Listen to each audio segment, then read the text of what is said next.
बातमीपत्रात आता पाहूयात गल्लीपासून ते दिल्लीपर्यंतच्या ताज्या घडामोडींचा धावता आढावा। लोकांनी निवडून दिलेल्या मुख्यमंत्र्यांना अटक करून त्यांना अतिरेक्यासारखं वागवायचं आणि त्यांची बदनामी करून निवडणुकीतून माघार घ्यायला लावायची, हे करणारे राज्यकर्ते लोकशाहीची जपमाळ ओढतात तेव्हा औरंगजेबाची आठवण येते।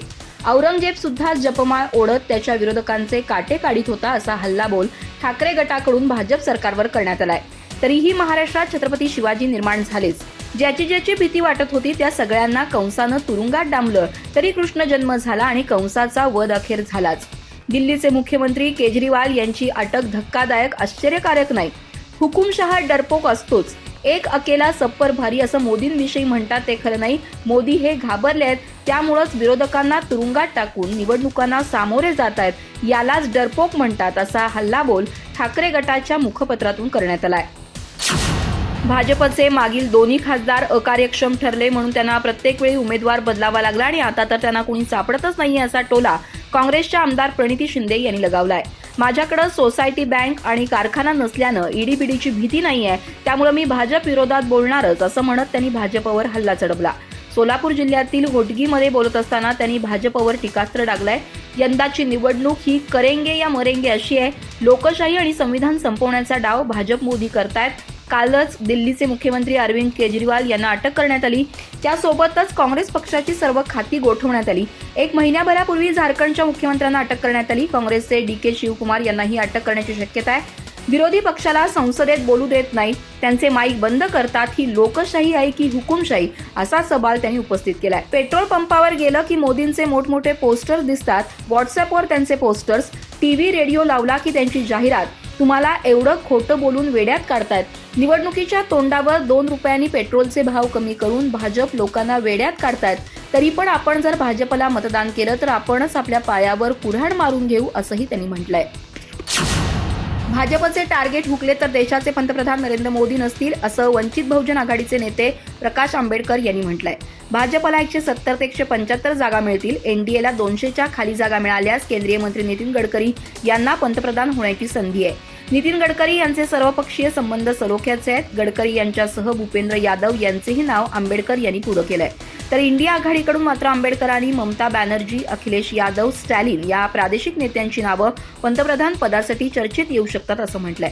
एका मराठी वृत्तवाहिनीशी बोलताना त्यांनी हा दावा केलाय। पुढे ते म्हणाले की भाजपकडून देशामध्ये 400च्या गप्पा सुरू असल्या तरी त्यांना काँग्रेसकडून गडचिरोलीमध्ये जाहीर केलेला उमेदवार पळून न्यावा लागत असल्याची घणाघाती टीका त्यांनी केली आहे। देशात भाजपला 400चा आकडा पार करता येणार नाही। भाजप फक्त 170 ते 175 जागा जिंकण्याची शक्यता आहे। तर राज्यातील मिशन 45 वर मात्र त्यांनी आपली भूमिका उघड केली नाही, असं त्यांनी म्हटलंय।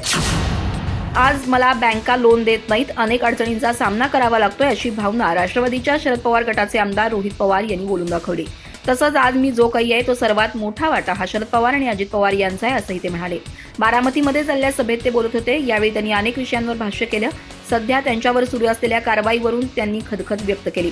आज काही जण म्हणतायत मी काय संघर्ष केला, मला सत्तेत जाणं सोपं होतं पण मी गेलो नाही, माझा व्यवसाय अडचणीत होता तो मी बाहेर काढला, आज मला बँका लोन देत नाहीत, अनेक अडचणींचा सामना करावा लागतो, भूमिका बदलायची नसते, असं ते म्हणाले। तसंच आज दुधाचे दर कमी झालेत। शरद पवार ज्यावेळी सत्तेत होते त्यावेळी मार्ग काढायचे, परिस्थिती कोणतीही असली तरी शरद पवार मार्ग काढतात। त्यांनी बारामतीचा विकास केला म्हणून बारामती पुढे गेली। त्यांचा स्वभाव बदलला नाही, ते होते तसेच आहेत, जसे बोलले तसे वागले, त्यांनी कधीही भेदभाव केला नाही, असंही ते म्हणाले।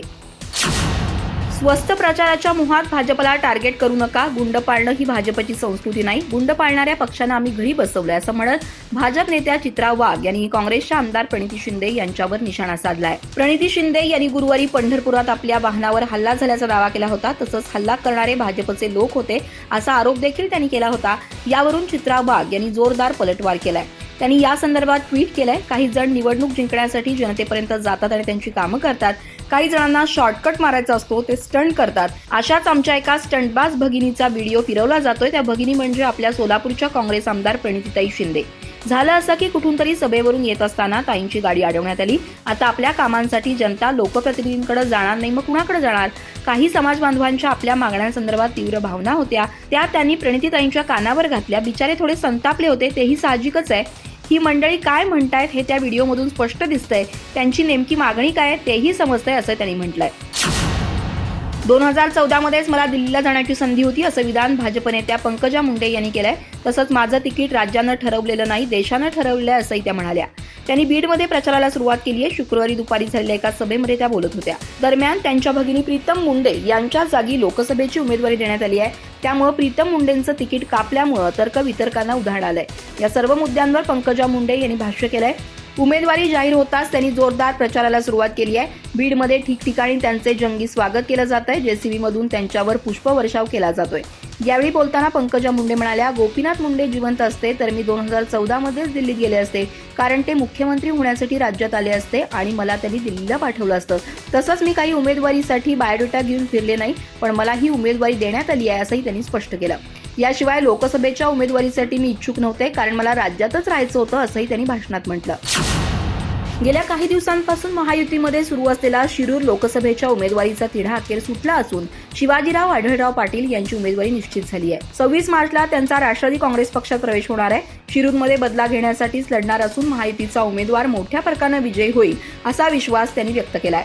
दरम्यान शिरूरमधून लोकसभेची निवडणूक लढवणाऱ्या शिवाजीराव आढळराव पाटील यांच्यासमोर विद्यमान खासदार महाविकास आघाडीचे उमेदवार अमोल कोल्हे यांचं आव्हान आहे. महायुतीच्या जागा वाटपाची चर्चा अंतिम टप्प्यात आहे. आज संध्याकाळी जागा वाटपावर शिक्कामोर्तब होईल असं सुनील तटकरे म्हणाले. नरेंद्र मोदी यांना तिसऱ्यांदा देशाचे पंतप्रधान बनवायचं, 45 पेक्षा जास्त खासदार निवडून आणण्याचं आमचं उद्दिष्ट आहे असं ते म्हणाले. मी बुलढाणा लोकसभा मतदारसंघातून निवडणूक लढवणार असून येत्या 2 एप्रिल रोजी निवडणुकीचा अर्ज दाखल करणार अशी घोषणा रविकांत तुपकर यांनी केली आहे. सातगाव भुसारी येथील निर्धार मेळाव्यात त्यांनी ही घोषणा केली आहे. दरम्यान ते पुढे बोलताना म्हणाले की माझा उमेदवारी अर्ज दाखल करण्यासाठी शेतकरी, कष्टकरी, तरुण आणि शहरातील नागरिकांनी मोठ्या संख्येने उपस्थित राहावं असं आवाहन तुपकरांनी केलंय. काही जणांनी तुपकर यांना निवडणूक लढवण्यासाठी वर्गणी देण्यास सुरुवात केली आहे. सध्या तुपकर संपूर्ण जिल्हा पिंजून काढत असून त्यांच्या सभांना लोक तुफान गर्दी करतायत. बुलढाणा जिल्ह्यात तुपकरांची एक लाट निर्माण झाल्याचं चित्र आहे. महायुतीचे उमेदवार आणि रविकांत तुपकरांमध्ये लढत होण्याची चिन्ह सध्या मतदारसंघात दिसत आहेत. लोकसभा निवडणूक जाहीर झाल्यानंतरही बुलढाणा लोकसभा मतदारसंघात अद्यापही महायुती किंवा महाविकास आघाडीच्या उमेदवारांची घोषणा झालेली नाही.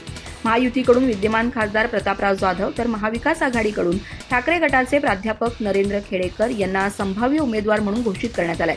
मात्र अद्यापही दोघांच्या नावाची अधिकृत घोषणा करण्यात आली नाही. मात्र महाविकास आघाडीत झालेल्या चर्चेनुसार काही जागेची अदलाबदल होण्याची शक्यता असल्यानं बुलढाण्याची जागा काँग्रेसला सुटण्याची दाट शक्यता निर्माण झाली आहे.